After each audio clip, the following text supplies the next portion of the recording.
Today I am going to be showing you how I use Notion as an artist, as someone who creates content, how I use it to organize my life and what I'm doing, and also a few tips and tricks that I've learned as an extreme Notion beginner. So if you're also a beginner, this tutorial is not going to be too overwhelming for you because I don't know any of the overwhelming things to show you. Okay, so this is what my Notion looks like when I first open it. I named it Karissa's Corner because I thought that was cute. So I just have this little cute photo of hydrangeas up here as my cover. You can add an icon for this page if you want. It can be emojis or you can use the little Notion icons. I have my quick access here, which these are all the different pages that I use within my Notion that organize things in different bins. You'll notice that's also over here on the left. So normally when I'm on desktop, I'm clicking on stuff over here on the left. However, when I use the Notion app on my phone, this left panel over here is not as easily visible. And so that is when I use this quick access a lot more. And then this just little image is from Pinterest. Basically, you'll just hit is that a forward slash or a backslash? I don't know. Whatever slash that is, start typing image, click image. You can upload your own file or you can embed a link, and how you're going to do that is if you go to Pinterest and you find a link you want to embed of this cute artist or whatever, you're going to right click or control click on the image and then click copy image address, and then you're going to paste that here in the embed link area, and then it will appear on Notion. Anyways, that's how you add an image from Pinterest, which I do a lot throughout here. And then this block underneath it is my week focuses. This is a new thing for me. I have recently started doing this thing where I pick 3 things that are the most important for that week. And it has been really helpful for me to not get sidetracked. And then underneath that is the section that I use the most every single day is my daily breakdown. It's literally just to-do lists, so it's not really that special. However, one thing that I have started doing is I will color code the tasks on my to-do list based on what they're related to. And then right below that, I have a little to-do list for my weekend tasks. I very rarely use this because I try really hard not to have this super productive, must follow a to-do list mindset when it comes to the weekends. So I don't use this very often, but it is there. And then this section over here on the left is for next week reminders. So if something gets pushed off or I think of something, it's oh, well, I don't need to do that right now. I can just drop it in there. So that's my daily breakdown. Most used section portion of my Notion. It's not that fancy. It's not impressive. I'm sure there's ways to make this more useful for me, but this is what works for me for now. And that's something that I think is really helpful to understand about Notion. Because Notion is an all-in-one platform where you can do almost anything, it's really overwhelming getting started. And you just have to start somewhere. You have to start as a beginner, you have to start with boring to-do lists and basic stuff and nothing that's fancy or interesting or cool. And then the more you start using the platform, the more you'll figure out, 1, how to do certain things, but also 2, what is actually helpful to you and what actually works. And the coolest thing about Notion is that because you can use the platform for free, a lot of the templates that people create are also free. So I'll show you that in a little bit. Okay, after the daily breakdown, then I have my project planner. Something that is important to remember is for the Notion free plan, you get only 1 chart for your workspace. So this project planner is fairly new for me. I'm still figuring out how I want to use it. But currently the way I have it right now is I have my collection ideas or art related ideas in here. And then there's a page and I can open this page and it'll show me all of the notes and stuff that I have. That's one way that I'm using this project planner, and it's really cool because I have it right here. It shows me, have I started this, have I not?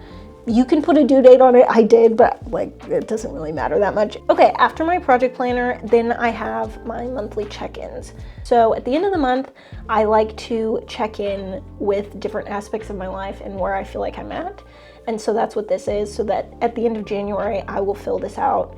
How I feel like I'm doing spiritually in my walk with God, how I feel like I'm doing physically, how do I feel, how's my health. I will write down something that I want more of, something that I want less of. This sounds like it's an object thing, I want to eat more chicken nuggets, but it's more I want to prioritize spending more time with friends, or I want to watch less YouTube videos, or whatever.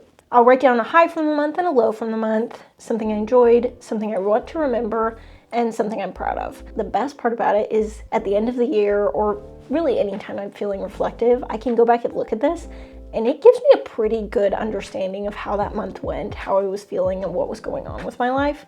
It helps me remember a lot of things. So if you don't do monthly check-ins with yourself and that's something you've wanted to do, you could try this system out, see if it works for you, add different things, take them away, etc.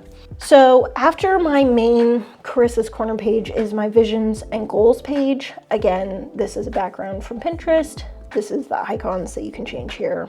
Up here in the top right corner, you can click on these three dots and change the font of your whole page. So there's a sans serif font, a serif, and then this monospaced font. And then the other thing that you can customize over here, obviously there's a ton of stuff you can do with this menu over here, but the things that I've learned how to do is you can change it from full width or that like narrow width. And I think the default is the narrow width, but I like the full width. So this is my vision and goals for the year, my word for the year, my main goal, and then these are just my goals broken out into categories. Again, all these images are from Pinterest, and then this image down here is my vision board that I created as my desktop background. So that's my vision and goals. Not a page I look at a lot, but nice to have. Next, we have my grubbin page, which is meal planning. This was a template that I downloaded from Notion's database. So if you go over here on the left side, there's this little button here, and if you click on it, it takes you to Notion's like database of templates. So basically anyone that uses Notion can create a template and then upload it to this database, and you can just go use it as long as it's free. Some of them are paid. There are a few templates where you have to pay for them, like this one is $1.99 or whatever, but a lot of them are free. And so this one that I preloaded on here was free. It's basically just a meal planning thing. What I love about this one is that when I add a meal in, it puts them into a catalog of meals down here, and I can tag them all. So like this clam chowder, I can tag how long it takes to make, what type of thing it is, what type of protein it is, what meal of the day I would make it for. And then I also include the link for it. So here's the link to the recipe from the defined dish. The person who built this template, they made it so that you can like actually build out the recipe in these cards. So you can put ingredients and steps. I don't do that because pretty much all my recipes are online. So I just include the link and go there. But yeah, so that's how I use my little meal plan thing. I use this every single week. Okay, my next page is my 2025 artwork plan. This is also a new thing for me. And because of that, I feel like this page is an extreme work in progress. Like, I don't even think this page will look this way a month from now. But again, that is the best thing about Notion, is that you just start using it and eventually your brain will start thinking of more creative ways to use the platform so that it is serving you in the best possible way. And that's what I love about Notion. It makes it almost addictive, and that's coming from someone who's used almost every planning system out there you could imagine. Notion is just everything for me. The only thing it's missing is the tactile experience of like writing with a pen. But other than that, it's fantastic. Anyways, this is my 2025 artwork plan. Basically what I've done is laid out what art I want to create in the months based on like the collection ideas I have. You'll notice I also have a lot of things specific to holidays because I really want to create a whole collection of holiday art that I can like group all together at the end of the year. But I want to create the holiday art during the time of the holiday because that makes more sense for when I'm sharing it. So if I'm making something for Father's Day and I'm sharing it in March, it's a little bit weird and disorienting for my audience. And so when I'm making something for Father's Day, I want to make it in June around Father's Day, which is why I have those things laid out like that. After that, this is where I dump all of my ideas. This section is really not organized and I don't really like it. It's something that needs a lot of work. But again, I haven't come up with a way that I want to organize this yet that makes sense. So this is just the way it is for now. And I'm sure, again, a month from now, it'll look completely different. Also down here I have some tips and then links to articles that like were helpful or whatever. So, okay, this is the second most used page on my Notion, aside from the main page. And this is my content creation page. Again, this is just a Pinterest link as my header. So at the very top, I have these toggle menus where I have a list of YouTube video ideas, and they're broken off into the type of idea they are. So a one-off video idea is like, it's a singular video. It doesn't play off of anything else. A series video is multiple videos that all go together in a series, obviously. And then evergreen video ideas are videos that I could keep remaking. So like a week of my life, a day of my life, monthly vlogs, stuff like that. There's not really a limit to how many times I can make them because the content that goes in them changes. Then after that, where I just plop my ideas in, anytime I think of them, I just write it down. Then I go into my YouTube video storyboards. So basically each of my YouTube videos, when I've started them or I've started creating the idea or writing notes for them, they'll get turned into a page and then they'll get put in a category here. Not started, videos that I'm either started filming or I'm just planning, videos that are in the editing stage, and then videos that are finished. When a video is finished, I will put it in an archive, which is just a page within a page, so that I don't have to look at a giant list of videos that I finished. So 2025 goals and intentions is all done. So it's in the 2025 archive over here on the right. Basically, when I start creating a video, I will just, again, hit that slash, click page, and then whatever video I'm working on. So it's like favorite art tools. Type that in, give it a little icon, and then from there I'll go back to my content creation, and then all my videos I have this basic layout, and I'll go ahead and copy that and put it in here. So if I have a specific post date for when I want to post this video, I'll put that there at the top. Brainstorming ideas for my title and my thumbnail will go here. Content is basically if I have any specific notes, like I want to get this specific shot, or this is my idea for the intro, or this is how I want to film this piece of the idea, that will go there. And then voiceover, if there is any voiceover in any video that you've ever seen from me, it is written. I do not just ramble in my voiceovers because they are incoherent. So that's where I will write my voiceover script. And then after that, if I have notes or anything else that I want to include, I will do that. An example of that is for this specific video, I want to include some specific links in the description of this video, so that's down here in the other category. Okay, so that's where my storyboards go. This is how they're organized. After that, then we get to my social guide. So this is basically a key for me that I use down here in the calendar, where these emojis tell me what the content is that I'm planning. And then over here on the right, I will put short form voiceovers. So if I post a reel and I want to have a voiceover for it, that usually comes from like a random idea that I had. It's not usually directly related to whatever the reel is showing, which is usually a painting. Most of the time, my short form voiceover ideas come when I'm driving in the car. So these are written on my phone. I'll just like dump an idea out and then forget about it until I need it later. Then my social guide is what I use on this content calendar. This is how I decide when I'm posting everything. Reels, YouTube shorts, YouTube videos, carousels, all that stuff gets put in here. I use emojis as keys for what I'm doing. For instance, the picture is a carousel. The microphone is a reel that requires more input from me. So it requires a voiceover, or it requires me to film something specific or whatever. The little lightning bolt is something that's fast and easy. And then the film strip is a clip from a long format video.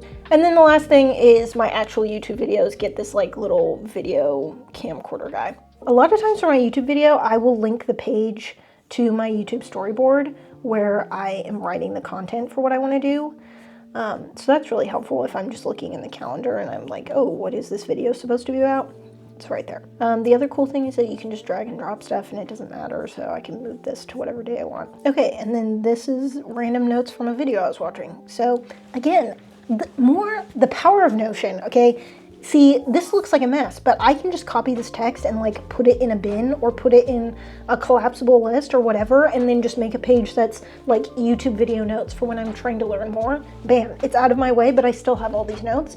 And when I was watching the video, I just opened Notion and started typing. It's incredible. This tool is so incredible. In the past, I would have opened a random notebook and started writing notes and then lost those notes and forgot about them. You guys really need to try out Notion, especially if you're trying to do a lot of things and you get scattered easily. The last section of my Notion is just a personal page. This is where I dump anything that's not related to my day job and not related to art and content creation. So like I have a list of house updates, I have a list of things for corduroy, This reading list is a template that I downloaded from Notion that I haven't used yet, but I do really want to. So these are like preloaded books that I have not read at all. But again, that's just the cool power of Notion, is that there's so many people using it and there's so much at your disposal. You can, if you think you want something like a habit tracker or something, go to the template and look it up first, because there's probably something that you can just download there as a starting point, and then you can move it all around to be exactly what you want. But that way you don't have to start with nothing, just staring at a blank page. I'm excited to use this reading list thing once I like get my stuff together and figure it out. And then also on the personal page is where those check-ins are that I showed you earlier. That is my Notion. I hope you enjoyed this tour. I hope you learned some things. If you have more questions, feel free to put them in the comments below. However, in the description of this video, I have linked the videos that I watch to get started in Notion, and they would be really helpful to you if you want to get started in Notion. There's one particular video where this girl walks through getting a Notion set up in 10 minutes that was perfect for me, because if you Google Notion tutorial, usually all the videos are 30 to 40 minutes long. And I don't know about you, when I want to get started with something, I don't want to watch a 30-minute video. I just want to get started immediately. And so a 10-minute tutorial was right up my speed. You should check out those videos if you want more in-depth like technique tips and stuff, because obviously I didn't provide a lot of that. You can use Notion no matter what you do. If you are not an artist, or if you don't create content and you just live a regular daily life, like if you have a job in healthcare, or if you're a school teacher, or if you do anything, Notion could be really helpful for you. I can think of a million ways where at a regular everyday job I would have used Notion all the time. Thank you for watching this video. I hope you enjoyed this tour of my Notion. I hope it gave you some inspiration and some tips if you already use Notion, or I hope it encouraged you to try using it if you've been looking for a tool to help you get more organized in 2025. I will see you in the next video. Bye!